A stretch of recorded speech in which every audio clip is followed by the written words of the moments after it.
Allahumma salli ala sayyidina Mawlana Muhammad wa ala alihi wa sahbihi wa sallim. On commence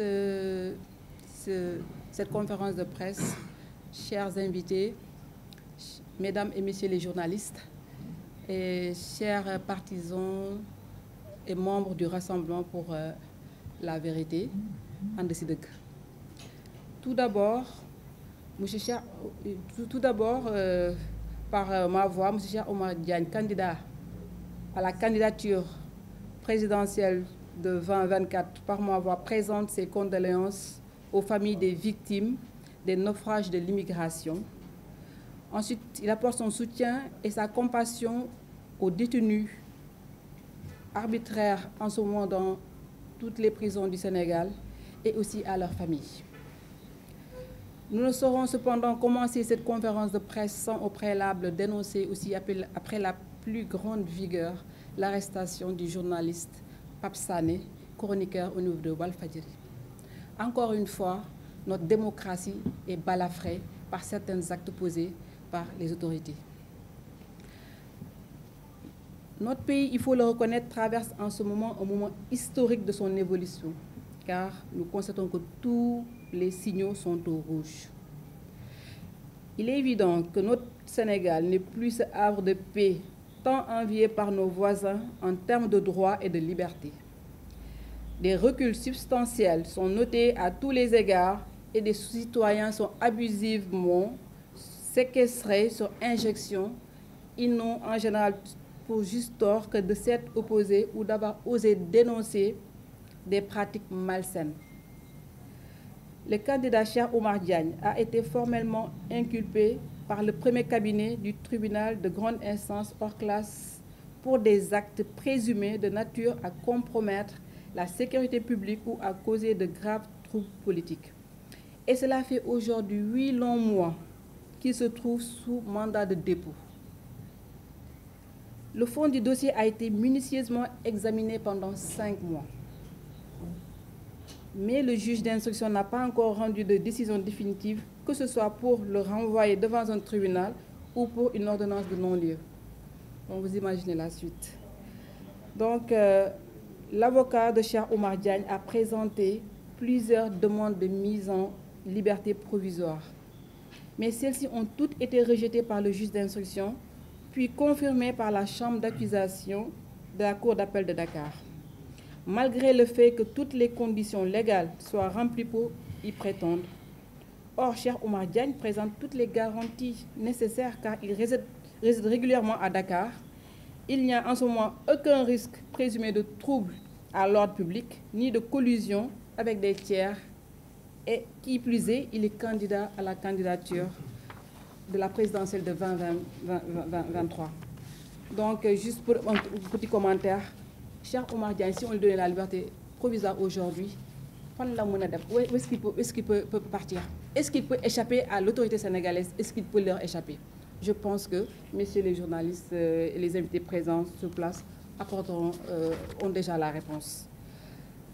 En tout cas, ce qu'on doit retenir du droit sénégalais, on dit qu'au Sénégal, le droit, la liberté est la règle et la détention doit être l'exception. Donc Cheikh Oumar Diagne n'a rien à faire en prison en ce moment présentement. Le fait de refuser à Cheikh Oumar Diagne une liberté provisoire alors qu'il est présumé innocent et qu'il remplit toutes les exigences légales pour obtenir et ne pas encore conclure son dossier semble constituer une détention arbitraire. Donc il faut retenir qu'en ce moment, pour Cheikh Oumar Diagne, c'est une détention arbitraire car il n'y a rien, ni sur le plan factuel, ni sur le plan juridique, qui justifie cet emprisonnement. Cheikh Oumar Diagne, au plus haut niveau, Cheikh Oumar Diagne dérange au plus haut niveau avec des débats de fond de très haut niveau qui ont contribué à l'éveil des consciences de la population sénégalaise. Qui ne connaît pas Cheikh Oumar Diagne au Sénégal? Qui ignore toutes les vidéos, toutes les lives qu'il a fait d'instruction pour éveiller les consciences, mais surtout pour instruire la jeunesse, pour leur faire savoir qui ils sont, pour déterminer et dénoncer toute forme de barbarie ou toute forme comment dire encore, toute forme de malversation dont font l'objet les gouvernements en place. Il ne fait, donc Cheikh Oumar Diagne, ce qu'il faut retenir de lui, c'est un spécialiste de la finance islamique et un intellectuel de conviction. Il n'est pas comme ces intellectuels de salon qui restent dans leur salon à tergiverser ou à discutailler, comme je dois dire.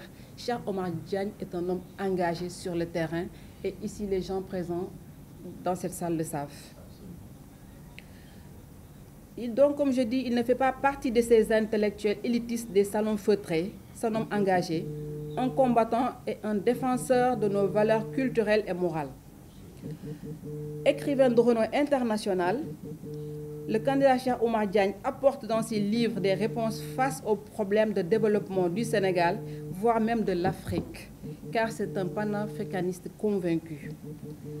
Cheikh Oumar Diagne règle dans son livre les questions monétaires qui sont nos principaux problèmes, le franc CFA, dans son livre La révolution de l'argent en zone franc, mais aussi dans son dernier livre Dataware, la guerre des données. Pour ne citer que ces deux livres, il traite de l'importance des données numériques dans le développement du monde moderne, comment les données peuvent être une question de souveraineté nationale et comment en Afrique on semble ignorer ces détails, alors qu'en ce moment en Europe ou dans les autres pays, les gens se battent pour les données numériques. Le candidat Cheikh Oumar Diagne est un modèle et un exemple pour la jeunesse sénégalaise. Tout son combat est basé sur les valeurs islamiques, car il est convaincu que l'islam est la solution. D'ailleurs, c'est son credo. Il trouve que l'islam, c'est la solution. C'est un panafricaniste convaincu, c'est un islamiste et il réclame son islamisme, comme il dit, parce qu'il sait que toutes les valeurs, comme il dit, la plupart des courants, que ce soit le socialisme ou le libéralisme, il trouve que c'est des courants qui ont échoué. Et pourquoi ne pas aller avec les valeurs économiques de l'islam? Pourquoi ne pas essayer un développement sur les principes de l'islam et voir ce que ça donne avec la finance islamique? Je pense que si on regarde maintenant la prolifération des banques islamiques et comment de plus en plus, je me dis, même côté éducation, comment les gens sont intéressés par toutes ces écoles islamiques. J'entends par l'école islamique, toutes ces écoles qui ont réformé, qui ont révolutionné et qui ressemblent plus à nos valeurs, qui enseignent l'enseignement moderne islamique, mais aussi l'enseignement du français, et qui fait un bon, je me dis, il faut reconnaître que ça fait un bon mélange, parce que de plus en plus, les gens sont en train de se tourner vers ces écoles, parce que la population sénégalaise a faim. La population sénégalaise a faim de quoi? De personnes de valeur. Des personnes de valeur. Et comme je dis, Cheikh Oumar Diagne est un exemple et un modèle pour la génération actuelle et la génération future. Pourquoi? Parce que Cheikh Oumar Diagne, c'est un intellectuel de haut niveau, un doctorant, et en ce moment même, il est en préparation pour un doctorat sur la géostratégie, en plus de son doctorat en économie. Et avec tout ça, c'est pas malgré, en plus de tout cela, Cheikh Oumar Diagne est un érudit islamique. Il connaît, il maîtrise, il connaît très bien les principes de l'islam et les enseignements islamiques et coraniques. Donc je pense que c'est un modèle dont la jeunesse doit s'inspirer, un modèle dont la jeunesse doit s'inspirer pour rester chez nous, essayer de travailler et croire en nous et se dire que parce que Cheikh Oumar Diagne, il a commencé par présenter ses condoléances à ces jeunes qui partent, mais il dit qu'il est convaincu que ce n'est pas la solution. Donc, il demande aux jeunes de rester sur place, de s'insurer et de se battre pour un Sénégal libre et un Sénégal indépendant. Voilà. Donc, comment, effectivement, j'en viens à la question, comment un tel homme qui sert aussi bien son pays, qui sert les Sénégalais, comment un tel homme peut être emprisonné pendant des années? Comment un tel homme peut faire l'objet de tant d'acharnement manifeste sur sa personne? Je me dis que c'est des questions qu'on doit soulever et qui doivent interpeller tous les Sénégalais. Cette question doit interpeller tous les Sénégalais. Cheikh Oumar Diagne a fait l'objet de 3 emprisonnements pour des motifs fallacieux et délétères, il faut oser le dire. En avril 2022, il a été arrêté uniquement pour des motifs de diffusion de fausses nouvelles. On a porté plainte, c'était à la limite du flagrant délit. C'était une émission qu'il avait fait à la télévision Walfadjri, c'était du flagrant délit. On l'a arrêté tout simplement parce qu'il avait demandé, il avait annoncé sa candidature pour les législatives. Étant donné que c'est un homme qui dérange avec ses idées, ses principes, étant donné que c'est un homme qui a le verbe, il faut le reconnaître, on a tout fait pour lui empêcher d'aller à ces législatives. Donc, il a été arrêté pour 3 mois. 3 mois après, il a encore été arrêté pour encore des motifs fallacieux, comme je dis, sur l'affaire de Imam Ndao, Alioune Badara Ndao, sous prétexte qu'il a fait encore diffusion de fausses nouvelles. Ils l'ont arrêté et mis au MAC de Sébikotane pour 4 mois. Faites le calcul encore, on est à 7 mois de détention pour un homme qui a tellement de choses à apporter pour notre pays. 2 mois après, pour encore des raisons fallacieuses, il a été arrêté. Et depuis, ça fait 8 mois aujourd'hui, il est sous mandat de dépôt, malgré les nombreuses demandes de liberté provisoire qu'on a déposées avec l'aide des avocats. Cheikh Oumar Diagne est toujours en prison. Donc voilà, comment un homme d'une telle dimension, un enseignant-chercheur, doit-il être en prison? En effet, moi je me dis que la réponse est simple. Cheikh Oumar Diagne apporte un débat de haut niveau. Cheikh Oumar Diagne apporte des propositions précises et bien nettes et propose des solutions pour le Sénégal. Mais comme nos autorités, ils n'ont pas de réponse face à ces arguments, qu'est-ce qu'ils font? Ils l'emprisonnent. C'est plus facile pour eux. Je trouve que ce n'est pas digne. Ce n'est pas digne d'emprisonner un homme digne comme Cheikh Oumar. Et par dignité, il est en train de subir.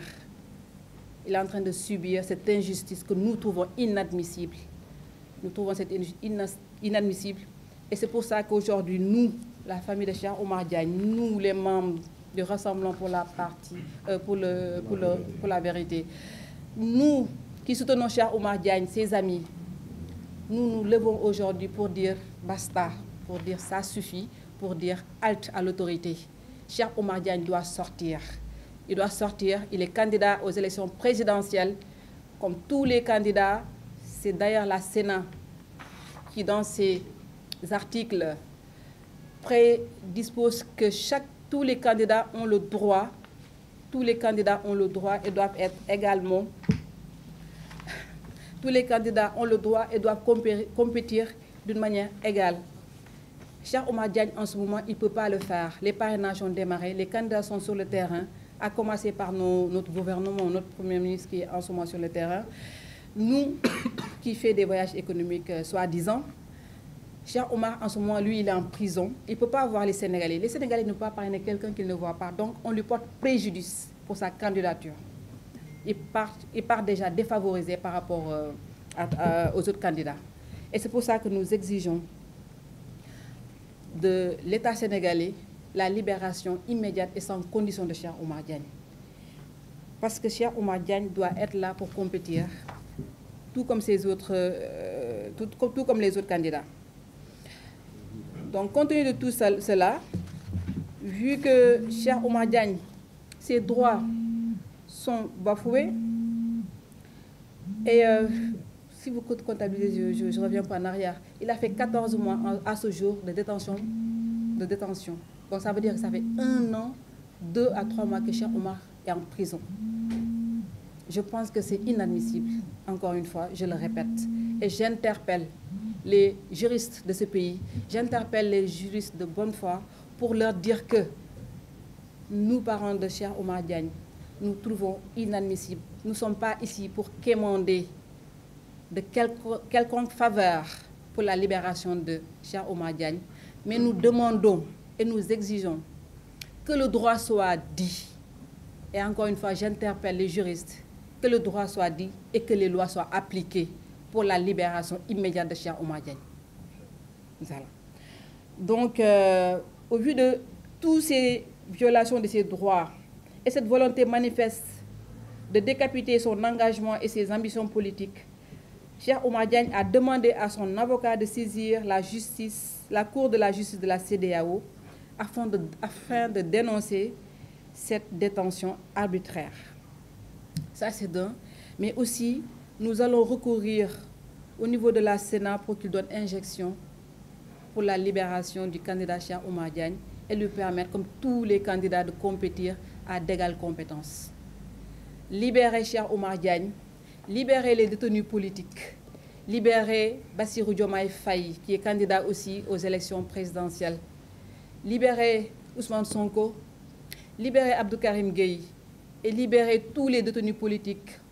On ne peut pas citer tout le monde. Libérer Ousmane Sarr, libérer Bayna Gueye, libérer tous ces jeunes qui n'ont rien à faire en prison, libérer Hannibal Djim. Hannibal Djim, sa place n'est pas en prison. De même que tous les autres. Libérer Falidou Keïta. Libérer, libérer, libérer. Je suis prise d'émotion, vous imaginez un peu. Ce que nous endurons, ce que les familles endurent. Quand je pense à tous ces jeunes, je pense à Babacar Ndiaye qui a fait son baptême il y a 2 jours, son premier enfant.